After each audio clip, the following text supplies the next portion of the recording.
یا ایھا الذین آمنوا اجتنبوا کثیرا من الظن، اے ایمان والو زیادہ ظن سے بچو، اور مراد یہاں پر کیا ہے؟ زیادہ سوء ظن سے بچو۔ حسن ظن کے بارے میں تو حضور کی حدیث ہے کہ حسن ظن جو ہے وہ تو عبادت میں سے ہے، حسن الظن من حسن العبادہ، یہ حضرت ابو ہریرہ سے روایت ہے، اور یہ مسند احمد ابن حنبل میں بھی ہے اور سنن ابی داؤد میں بھی ہے، ان کے حوالے سے مشکات میں بھی ہے۔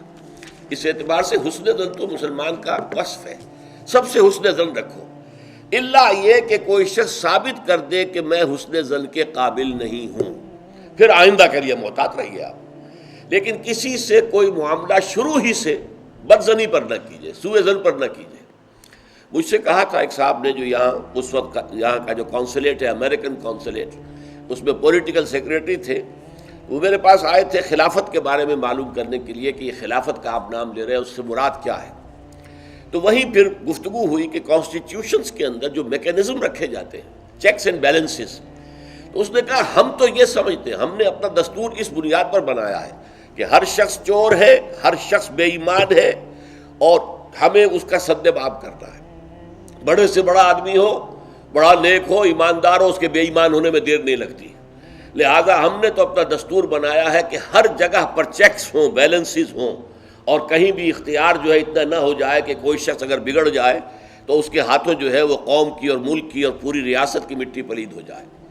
یہ اسلامی اصول نہیں ہے۔ اسلامی اصول یہ ہے ابتداءً آپ کا معاملہ کسی سے بھی ہو حسن ظن کی بنیاد پر ہوگا، لیکن یہ کہ اگر اس نے آپ کے حسن ظن کو زخم پہنچائی، ٹھیس پہنچائی، ثابت کر دیا کہ میں حسن ظن کے قابل نہیں ہوں، تو اب آپ سوء ظن معاملہ کر سکتے ہیں۔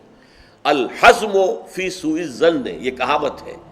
احتیاط اسی میں ہے کہ سوء ظن سے کام لیا جائے، اس لیے کہ آدمی بچنا چاہتا ہے، لیکن جیسا کہ میں نے عرض کیا ابتدا کرنا سوء ظن سے یہ اسلام میں پسندیدہ نہیں ہے۔ لیکن یہاں دیکھیے فرمایا اجتنبوا کثیرا من الظن، زیادہ ظن سے بچو، ورنہ اس لیے کہ ظاہر بات ہے کہ ظن سے بالکل چھٹکارا تو ممکن نہیں ہے۔